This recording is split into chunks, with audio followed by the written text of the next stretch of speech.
Yo, what's up? What's up? It's the one and only hip hop gamer, Hot 97, Logitech G, NBA 2K League, Def Jam Records is going down, son. So look, man, you see my shirt, you know what I'm saying? See the shirt, we talk about that Skelattack. Wait, not only the shirt, I also got the you know what I'm saying? I also got your partner. I got the I partner love that rock that, with man. you, you That know is what one I'm of my saying? favorite things. Yeah. Word up. Yo, this joint is fire. So I would let my son have this, man. Word up. So look, man, I'm telling you, yo, everybody show your love. You know what I'm saying? Konami's brand manager, my man B. Yo, Brian, what's going on, baby? How you feel, son? Yeah, and it is always great talking to you, Gerard. I am such a big fan. I always have been. I said that to you earlier. Ever since we first met, gosh, I think 6 years ago. Yeah, So 6 years ago. So Ben, yeah, what you been up to, B? Like, you know what I'm saying? Talk to me, man. Like, aside before we get into the actual discussion, like, what you been up to, B? Like, talk to me, man. Just man. personally, like things in growth and stuff. What's some of the things that you personally, been up to and working on? It's been a wild ride. I've been at Konami at this point 7 years, and I started out. I was just working on the web, like the website, and then I Yeah. took over social media. Then became brand manager. I got to launch Bomberman, which was crazy. Wow. Right? I Wow. got to do all that cool stuff, and then since then I've just been working. I'm a senior brand manager now, and got a lot of titles that I've been working on historically, and a bunch of awesome titles coming up. One of which is Skelattack. So Got you. So now, real quick, because a lot of people in the, like a lot of the fans and stuff like that, they don't understand how certain things work. So mhm. what does that mean? Like being a senior brand manager for Konami, like what does that Yeah, actually mean? What's some of your day to day like? Can you share that with us?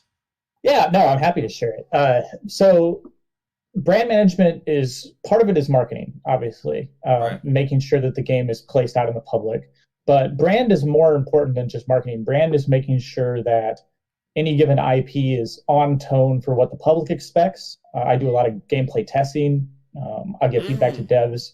devs early on in builds. We'll discuss things even like titles, colors. We'll do market research and focus testing when necessary. Uh, a lot of competitive research, a lot of historic research about our own brands, for example. So, a new game will come up and we'll pull up historic titles around that IP if they exist and make sure that all the characters make sense in context, all the marketing makes sense in context, that we're fully educated about, different aspects of that particular brand and that the new game tends to reflect that way. And we'll give all that advice to the dev teams. Mm. And then as the game gets closer to launch, we work really closely with PR and marketing, and we'll do stuff like outreach to content creators, to press, people along those lines, to make sure that the game is covered. We don't. Yeah. That's what that is. That's just the easy part. That's marketing. Everybody understands marketing. So Got that's you. kind of that's brand manager. And then on top of that, I'm social media still. So I work really closely with a bunch of Twitter communities, a bunch of fan communities around, like Bomberman, for example, I mentioned earlier. Constant outreach.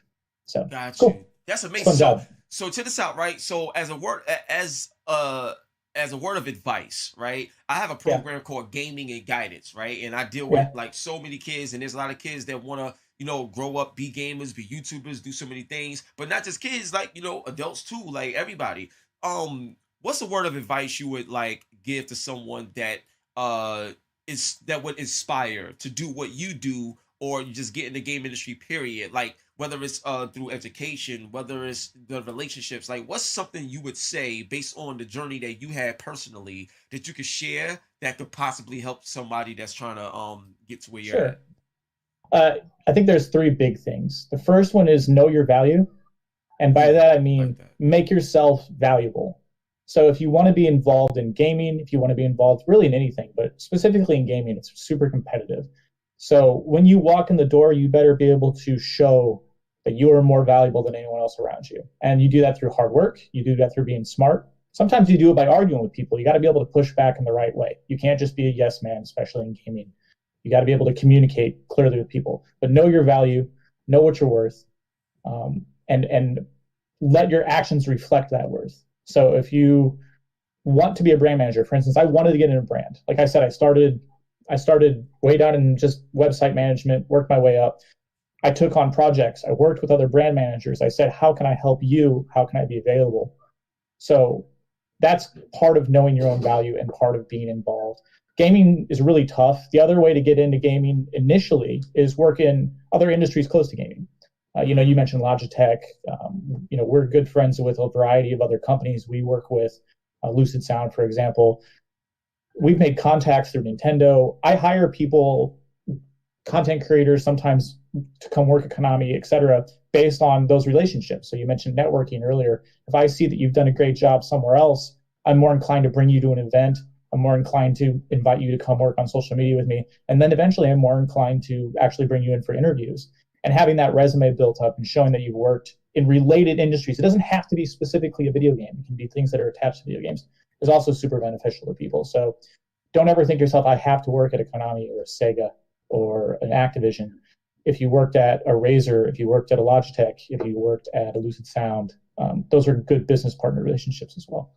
Yo, I'm telling you right now, we haven't even gotten to the game yet, and this interview is fire, V. I love you, man. This is crazy, yo. So now let's get into it, man. The story. I'm big on story and stuff like that. And when you look at Skelattack, it's very unique just from look. Before you even play anything or do anything, just the look is amazing. And what people got to understand is the law of attraction is very important. Yep. Because a game could be great, but if you're not attracted to make you to even come to play it, then all your hard work from a gameplay standpoint don't matter because nobody gonna touch it. So the law of attraction plays a major role. So what's the story of like Skelattack, and break all of that down for me?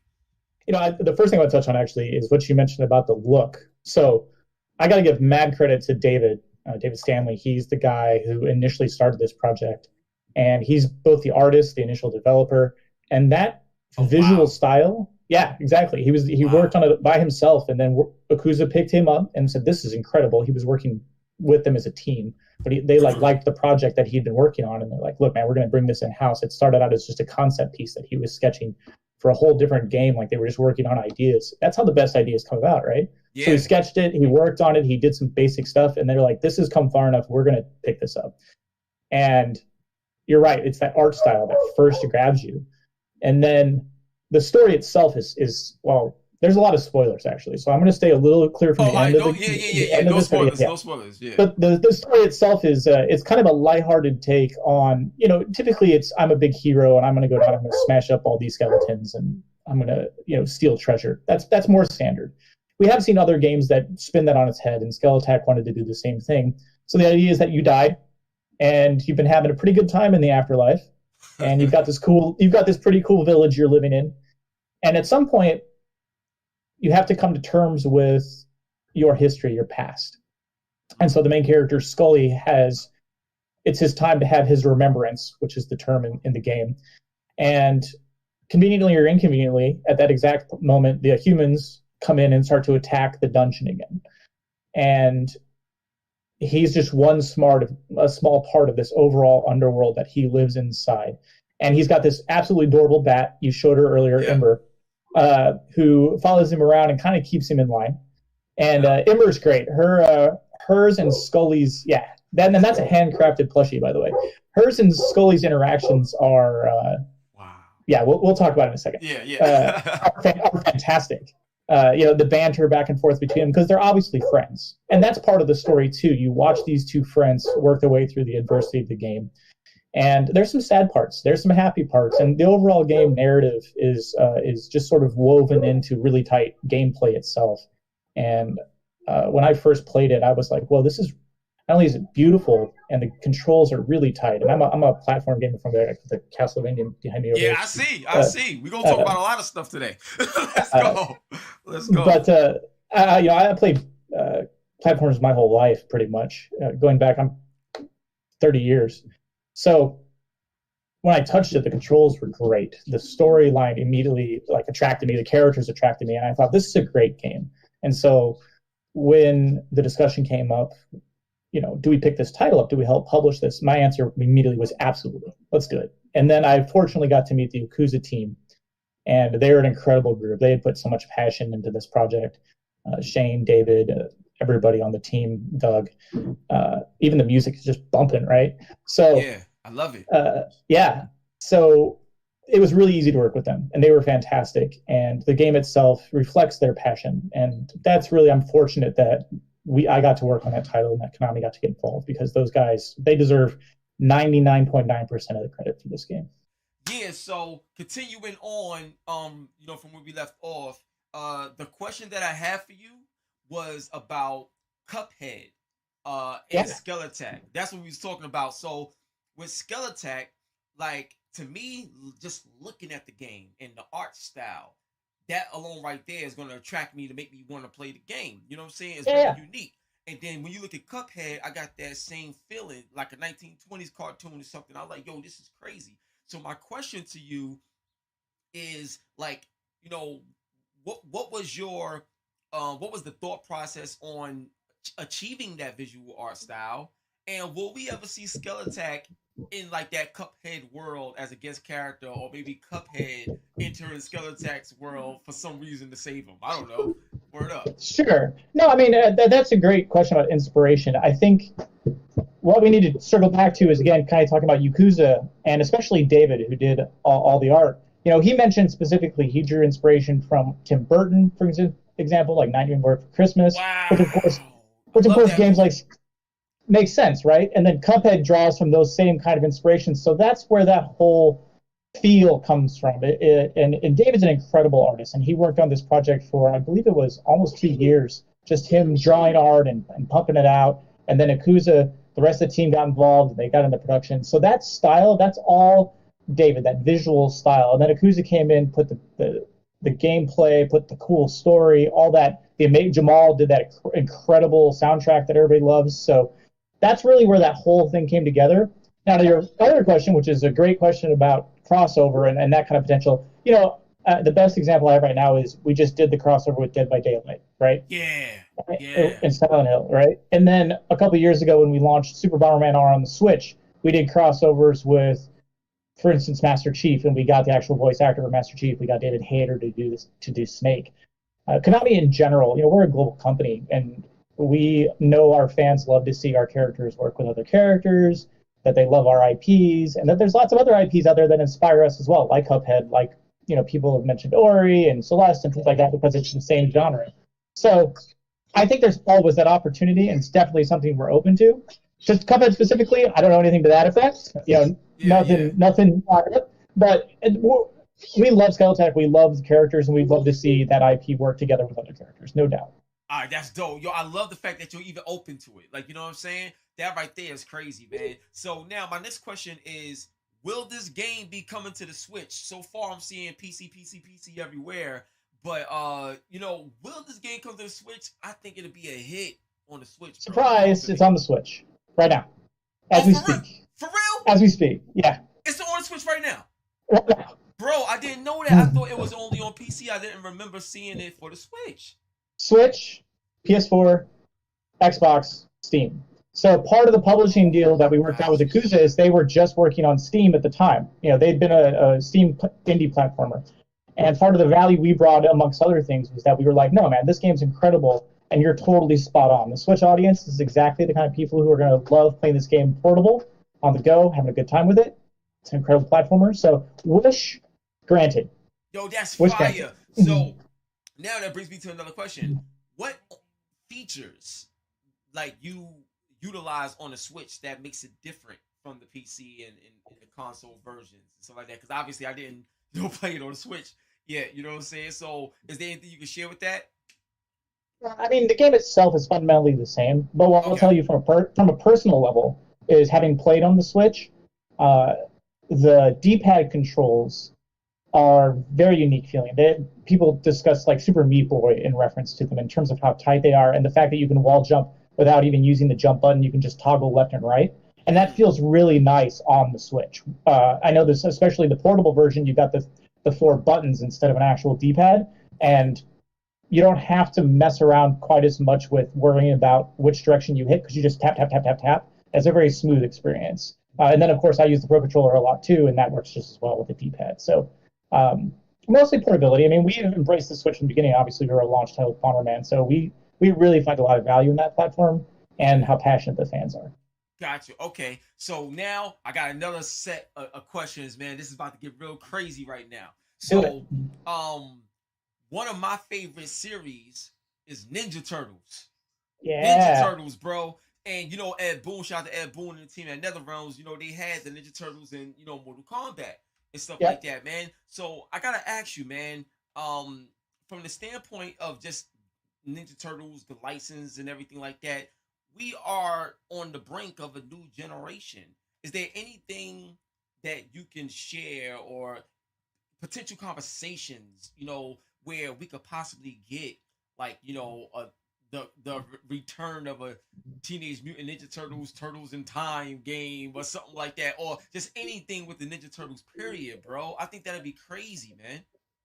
I grew up a fan like you, right? I played the Turtles game on the original Nintendo. I played the arcade game. I think that would be incredible.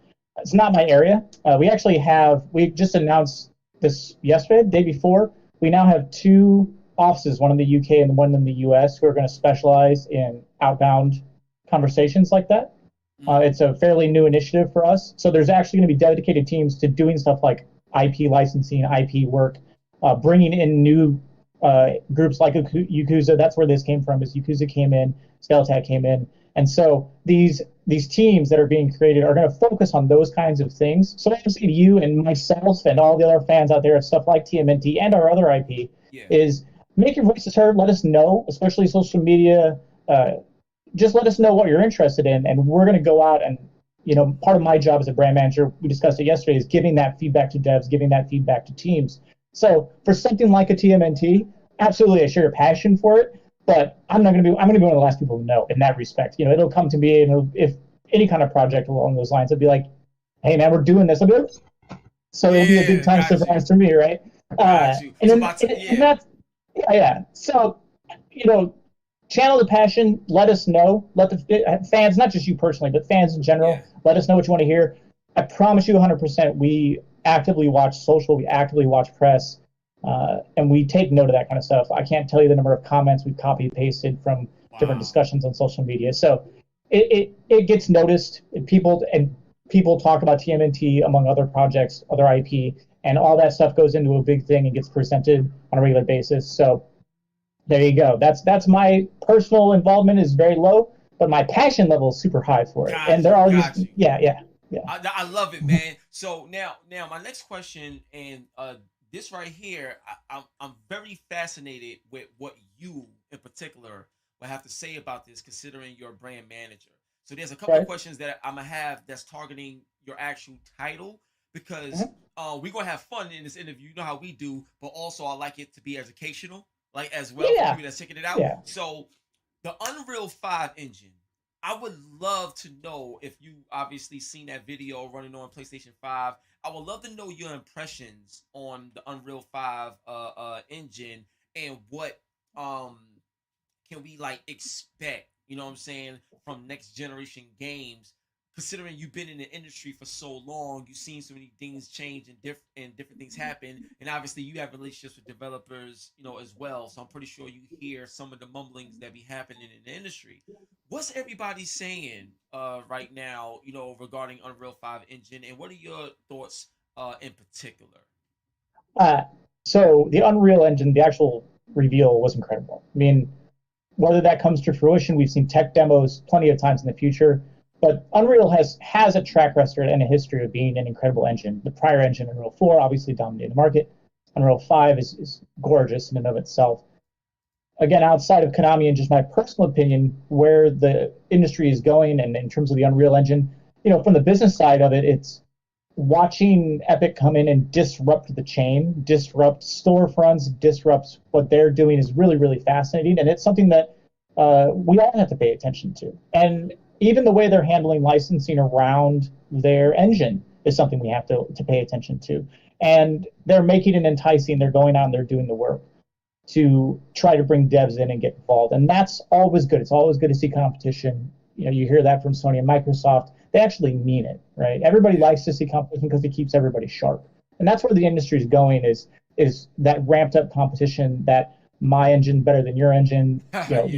that kind of concept. It's been around a long time, but you start to have to weigh the in-house engine versus something like Unreal, and really think about the value that's being added there.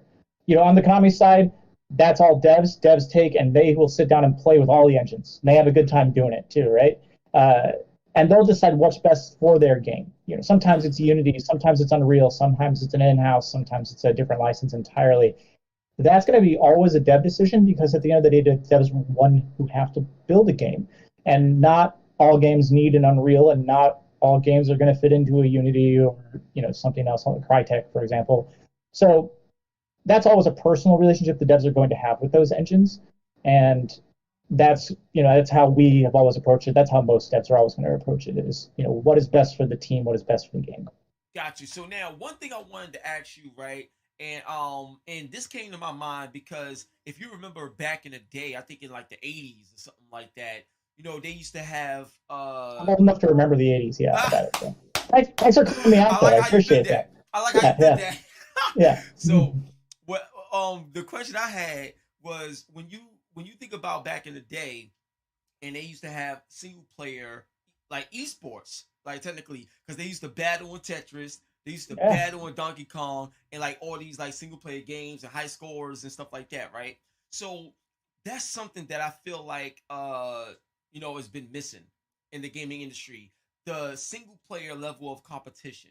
Because so many people would say there's no replayability or no replay value in single player games. But to me, I feel like a good game is a good game. I'm always play a good game, single player or not, whatever. So what I wanted to ask you is, Skelattack, is there room for a multiplayer like component to this, or have you thought about ways from a single player standpoint to bring a different level of excitement right here, right now for the modern day gaming industry, whether it's high scores or something like that? Talk to me about that. I think it'd be very interesting with a game like this. I need you to get out of my head a little bit, because one of the first things we did was reach out to a couple of speedrunners and tell them right off the bat, be like, look, guys, not just games done quick, but just in general, we want you guys' impression of this game. How fast can you beat it? How many lives can you not lose? Can you get it to 0? Can you get it to 1? What kind of, what level of gameplay are we looking at? And we've publicly at this point, we've said people like Simple Flips, for example, well-known speedrunner. I've got another guy, a One Cool Man. He's doing some speed running. These guys are the guys who are going to push the envelope on that. They're the ones who do exactly what you said. They have those thriving communities of the sort of single-player competitive experience. And then, down the line, we'll definitely look at something like a Games Done Quick, and we'll try to be more involved, because this is the type of game that has the talent. If you're good at platforming, if you're good at it, you can really showcase a set of skills with something like this. And it is fun in that respect. How fast, how efficient, how clean can you go? And you're right, a lot of people won't replay the game. But for the people who are watching the people playing, they'll appreciate the talent. And that's what matters, right? Gotcha. The people playing have fun. The people watching have fun watching them. They don't have to replay the game, 4 or 5 times themselves. They can play it once, know the story, but then they can be excited when they see a specific hard jump or a very clean maneuver, or a wall slide double jump into some kind of other maneuver that other people can't pull off. They'll be like, oh, right, shaving those seconds off. So I am looking forward to that, and that's an evolving process, and that's something that I'll try to be involved in going forward with the game, and that the Yakuza team is going to be involved going forward. We're going to keep an eye on game balance, how the game looks, and things along those lines. So we're excited about that, and definitely getting the speedrunners on board early is important, and we'll do some more outreach around that. In fact, if you know anybody, you send them my way, all right? Oh, word? Yo, say no more. I do know people. Come on, it's me. There you go. You know what I'm saying? I know people. I know people, son. Exactly. So, we'll make that happen. We can definitely make that happen. Yeah, definitely, son. So make it into a healthy competition. Yeah, I'm always looking forward to it. That's why I brought it up, because I think that'll be fire. So check this out. I got something crazy for you, son. Crazy for you. So all right, well, let me just brace myself. I'm braced. Yo, I'm telling you, son, it's gonna be crazy. So Skelattack, we obviously see what it is, right? And also we see that you like your enemies is humans and stuff like that, going against these humans. How come, or is there an unlockable Grim Reaper in this game? Talk to me. Oh, I mean, it sort of, you are the, it goes to mythology, right? If a skeleton starts showing up and cutting down your human army, you might think they're the Grim Reaper, right? In a sense, you are the Grim Reaper in the game. It's not a literal sense, but, humans, when they tell tales, tell stories in our past and history, that's where that idea comes from. Inside the game itself, you do run into a character who has a very sort of striking resemblance to someone who might be a Grim Reaper, but Okay. it's an NPC you have a conversation with, and he's a very pleasant individual. So the game tries to keep a pretty lighthearted idea, but from a strictly historic perspective, really like imagine you're a human group of humans, and this skeleton shows up with this huge blade and just starts fighting, cutting you down. You're going to say that that's basically That's a demon or a Grim yeah. Reaper or something along those lines coming to try to destroy you. So some interesting, philosophical discussions we could definitely have there. But the game itself Okay. is pretty lighthearted. Okay, cause in my mind I was like, yo, there should be like an unlockable skin or like just a whole other character that gives me new abilities. I started thinking about so much stuff, bro. Looking at this game, son. Like our cards, items get taken away kind of concept. Yeah, no, I got you. Yeah, it's the Grim Reaper's obviously been in a lot of our games in the past. And again, going back to the crossover conversation, I'd love to see what the potential for Skelattack is in the future. I think we're keeping all of our options open. Okay, got you. So now I got two like back to back hardcore heavy hitting questions, you know what I'm saying? And the Uh-huh. fans is like, yo, if you don't ask these questions, don't come outside even after Corona. Like you know what I'm saying? Like I'm telling you, like Right. it's serious. So I gotta ask you, Fans are fans, man. I know what's up. you know what I'm saying? So now look, Konami has a lot of major franchises. I'm looking at one right behind your head right now. Castlevania. That joint is classic. But along with Castlevania, you already know what it is. You got Silent Hill out there. There's a lot of games. I even like the soccer game that y'all have, even though y'all compete directly with FIFA. But y'all got franchises, IP. Y'all Mhm. have a lot. Yeah. With the next generation coming up, let's just keep it real. You know, there was a huge resurgence of fans going crazy over the potential of Silent Hill coming back in a big way, not just the Dead by Daylight way, but a big way in its own right. Like, how realistic is it that we'll get these great franchises that Konami is known for? How realistic are we going to get these back in the next generation? You know, and I know you have to ask the question. Uh, I would say that Konami as a company has been committed to console gaming and our IP for a very, very long time, for 50 years at this point. So it's a question that we have to ask ourselves all the time. And specific IP, I can't make a comment about. I mean, it's just not a thing that I'm going to be able to comment on. But in general, I will say there are passionate people who understand both the fans and what they're asking for, and our history as a company. And none of our IP, even none of them, not the Hudson, not the Konami, none of those IP have been forgotten or put aside. And I think that people just need to understand that no game, no IP that isn't being active, that doesn't mean it's gone. It's just not active. And that's not the same thing as forgotten. It's just everything, especially with you were saying how beautiful and wonderful these games are, games I grew up with personally. Castlevania 3 behind me, that beautiful black poster that Mondo Yeah, gave us. man. Yeah, those are the games that made me inspired when I was a kid, and then I worked at Konami. No one has forgotten those. None of that is gone. How we treat them, how they go forward, those are the kind of discussions that happen all the time. As for next gen, it's a super groundbreaking, changing point. It always is in the industry. And very smart people, smarter than me, are having those discussions, and we'll always be having those discussions. And so, in that respect, I trust the people in charge to make the right choices for IPs and to think about what the fans want and try to push our IPs in a positive way going forward. That I gotta clap it up for that one. So that was so like perfectly, beautifully well said, man. I respect it, man. And listen, I'm gonna tell you right now, as a fan, as a friend, as a journalist, as everything that makes me me, man, we want it, man. We want that to come Yeah. back, man. PT blew us away, man.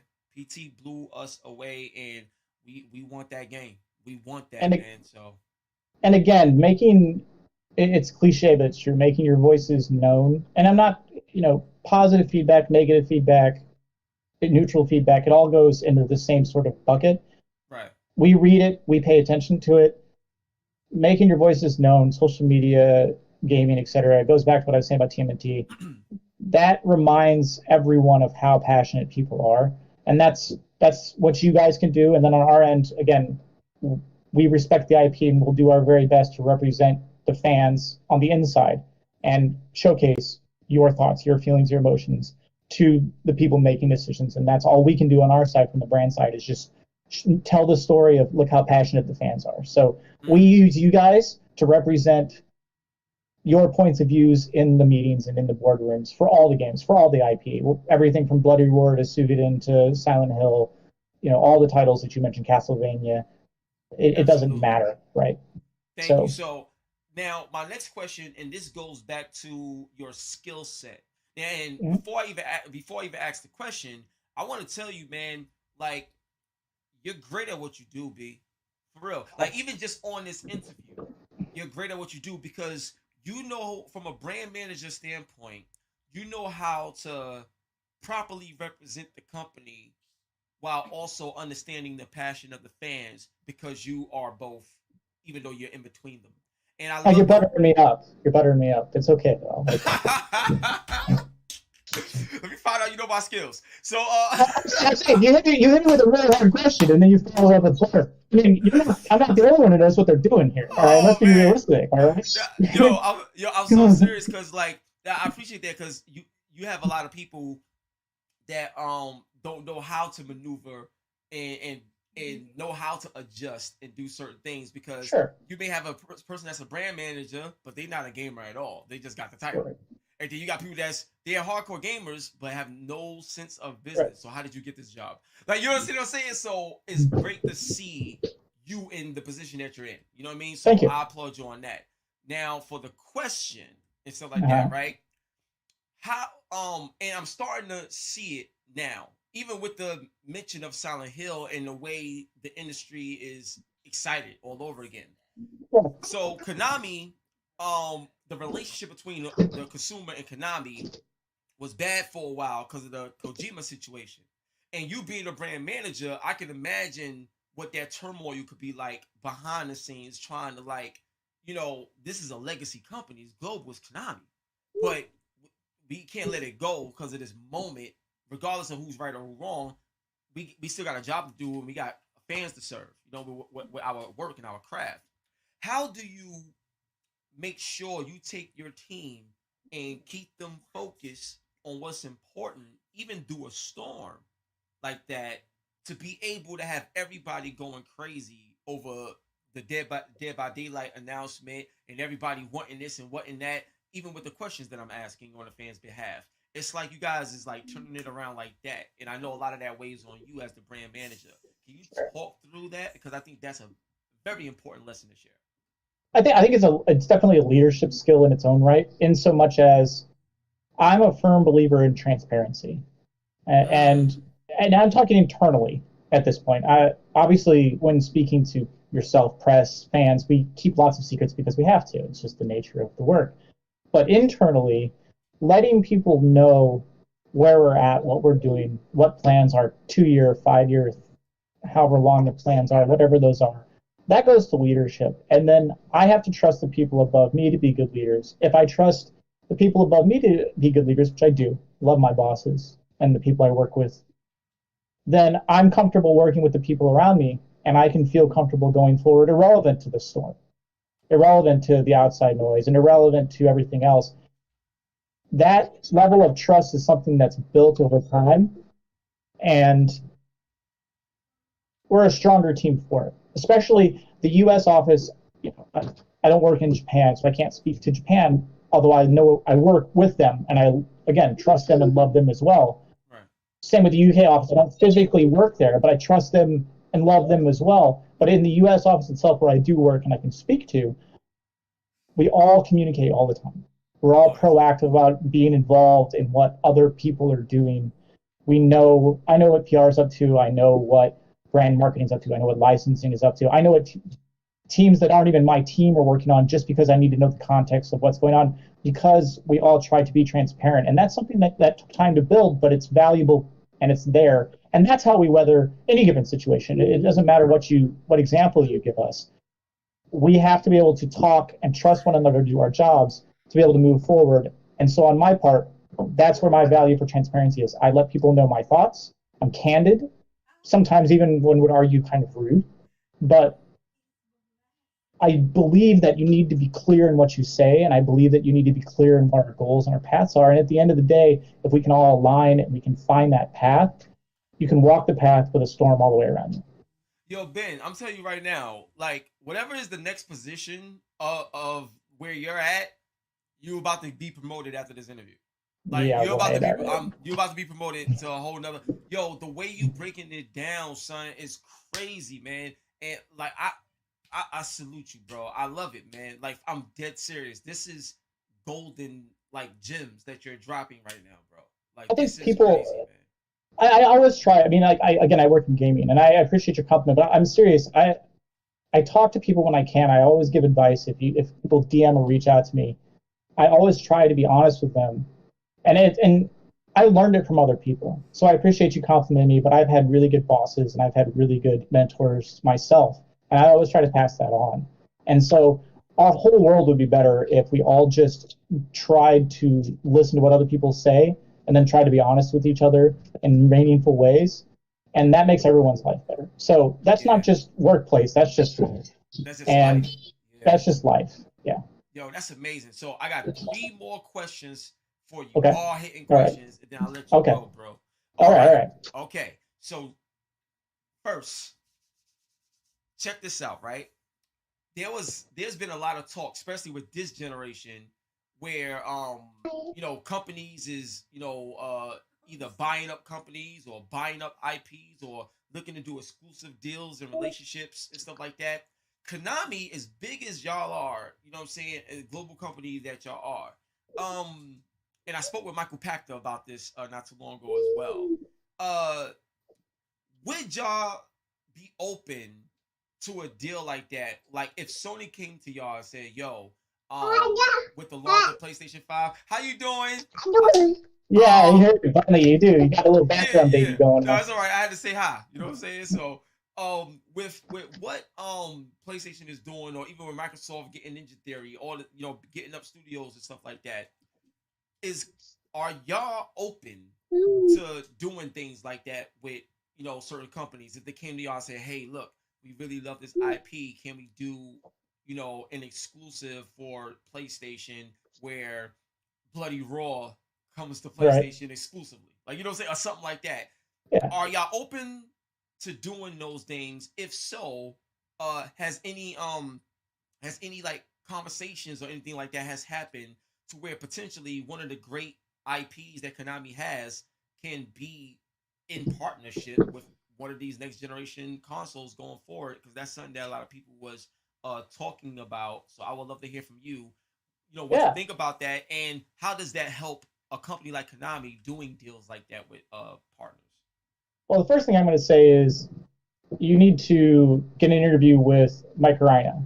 So Mike is the person I mentioned earlier who's taking over that department in the U.S., whose focus is on partnerships, licensing, IP management, that kind of conversation. That's literally what he is now doing. That's an Wow. official new Yeah, we position gotta that we set that up for announced, the right? next one. You gotta set that up for the next Right? interview. Go ahead. Right. So that's his role. That's his goal: is building our brands, building partnerships. There's no need to attach a company's name to that. It could be, again, I'm going to cite Skelattack. It's Yakuza all the way to Sony, all the way to whoever. Right? We talked about Epic earlier. Yeah. Business partnerships, IPs, all of that are conversations that Konami is a global company, and that's what Mike is going to be focusing on, is having those conversations. Since it's a brand new division, literally, like brand new, as I mentioned, I think we announced it yesterday or the day before yesterday, that's my extent of knowledge on it, right? Because it didn't exist prior to, that's what I know about it, is I've been told, again, going back to transparency internally, this is what their goals are. I love it. I'm fired up for it. I'm going to support them 110%. If he comes to me and they come to me and they're like, "Hey, we want to do a cool project with XYZ," and be like, "Yeah, well, what can I do? Yeah. Let's get involved, right? Let's get involved. Let's make this happen." So, yeah, I would say your next steps for the actual answers or for an extended conversation around that, talk to Alex, talk to PR, try to talk to Mike, Yeah. and he can give a lot more perspective on what he's doing out of the U.S. office. And then they've got one as well in the U.K. office doing very similar with Richard Jones. Yeah. And there's a couple of interviews floating around actually today that I've seen with Rich. So those two guys are going to be the ones you're going to want to talk to because they're the ones going to be sort of leading that charge into the future. And that's great. More power to them. We all got to do our jobs. My job's in the here and now. Their job's in the future. I love it. And again, I hope and foresee great things for what they're trying to pull off because they're incredible individuals. Absolutely. So now my next question is, what can we expect throughout, when the summer, officially hits? Can we expect at some point this summer, like a Konami event where y'all want to show off some of the new things or the new titles that y'all working on behind the scenes? The reason why I asked that because I know EA is doing one. I think Square may have one, and like a lot of companies, they're just like doing their own thing because obviously E3 is not happening this year, so they Right. have and like with Jeff Keighley got his summer games, and IGN got this, and Games Radar got that. So can we expect to see anything from Konami in the summertime where y'all would make an announcement or do a world premiere of a game title that gearing up for the fans this year? Well, I don't know if you know this, but I love to talk, so I really hope so because I would get to stand up and talk on stages and just nonstop for like 25 minutes. Fans would love that, right? No gameplay, just me talking. No, but in all seriousness, that kind of conversation, again, those partnerships, that idea, that is something that we align internally. It takes a lot of planning. We have to speak to all the different dev teams.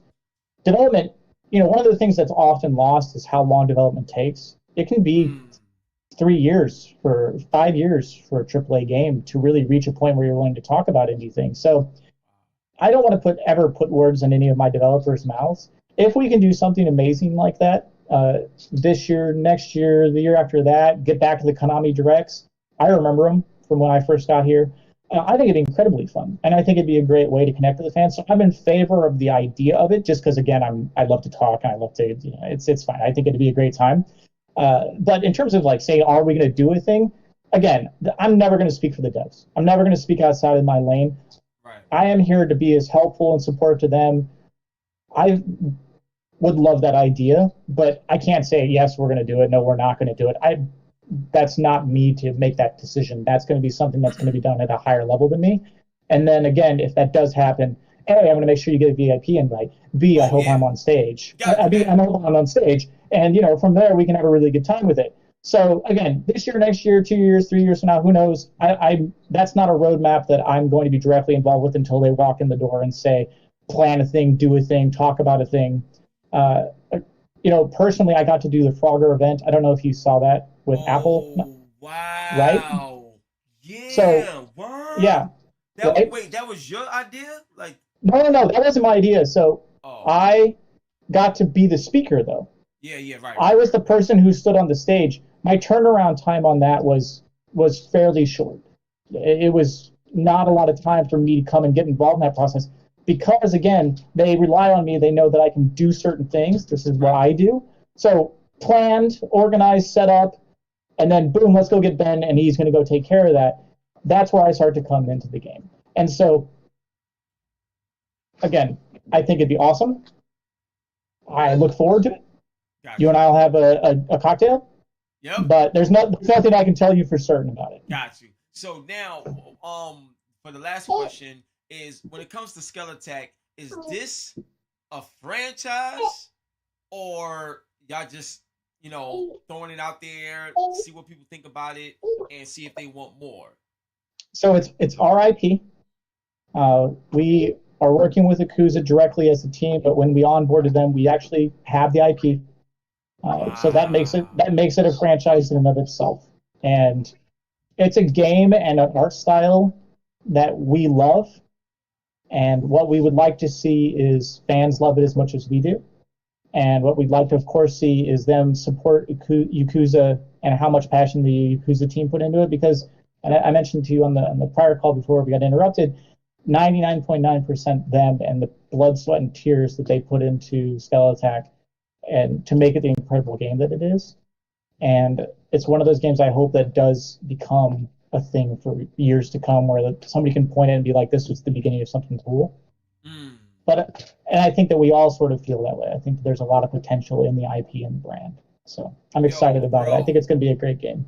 bro, this interview was fire, son. Like, thank you so much, yo, Ben. I'm telling you, God bless you, love you, and I appreciate you and respect what you do, man. I'm so No, serious, man. I have to be serious too. I appreciate and respect what you do in equal measure. We met, like I mentioned, many years ago. Your fire, your honesty, your passion, how you carry yourself, the respect that you give to the people around you, and the respect that you get from the people around you is incredible. We need more people like you in the industry, and I hope you keep doing what you're doing for years to come, my friend, because you are everything that I love to talk to and work with when it comes down to these situations. So thank you for being you. Yo, dude, thank you so much, man. It's an honor to hear, especially coming from you, man. And listen, whatever it is that you got going on, that you, if you feel you need help somewhere or whatever, yo, I got you. Like Hey, I'm dead serious, man. I help out a lot of people. It'll be an honor to work with you and do some cool same stuff, with you, man. man. If you're in LA, I will cook you the best steak in my backyard if you're just Oh, dropping midtown. the moment America opens back up, oh, we gonna Oh, have some fun. come on, dude. Come out. I'm I dead serious, can't. man. We'll have margaritas. We'll have steaks. We'll just chill in the backyard. I got this. I'm living in a nice little bungalow, kind of tucked back. Yo, It's oh man, great. see, yo, I can't wait, man. So look, You can God meet the bless you, kids. You man. can meet the wife. It's all good, man. Yo, that's gonna be dope. I'm looking forward to it, man. Let's do it. Yeah. You're always welcome in my casa. So look, man, I'm gonna tell y'all, man, Skelattack is out now. Please pick it up. Please On check the it out. Switch. Oh yeah, on the Switch. It's on the Switch as well. So make sure y'all check out Skelattack on the Switch, PC, PlayStation, Xbox. It's crazy right now. This has been senior brand manager, correct? Senior brand manager. Yeah. Senior brand manager of Konami, man. Respect it. And anybody that's watching, this episode, they want to get involved in gaming, or maybe you feel like you can't do it. Don't think like that. There's a lot of people out here that's willing to lend their energy to see the next generation come up and do the things that they're doing too. So just reach out, hit me up. We Absolutely. can make things happen. Ben, yo, you're a class act as always, bro. God bless you, man. Now It's look, my pleasure. do you have anything you want to say to the fans before we get out of here? No, I just want to give one more shout out to Yakuza. Those guys are amazing, and I hope that you get to meet them. They've done PAXs and they've done things like that in the past. But Doug, Jamal, David, Shane, all those guys, some of the best people. And again, I gotta interview Skelattack them wouldn't too have been now. about that. I gotta Yeah, you interview do them too it. now, Yeah, man. do it. Do it. They Yo, are fantastic guys. oh It just man. really, really, it's so fun and humbling to see how hard they worked, and that's that whole indie thing. But I can't stress enough how great those guys are. So that's my shout out is to those guys. Go give them love. I don't need love. Go give Yakuza love. Yo, shout out to the Yakuza team. Much love to y'all. It's your boy Hip Yep. Hop Gamer. Yeah. Now look, man, we about to sign out. So we got Def Jam Records, NBA 2K League, Logitech G, as you see, Logitech G on your Hot 97 every day. That's my word. All day. We out of here, man. One love and God bless. Peace.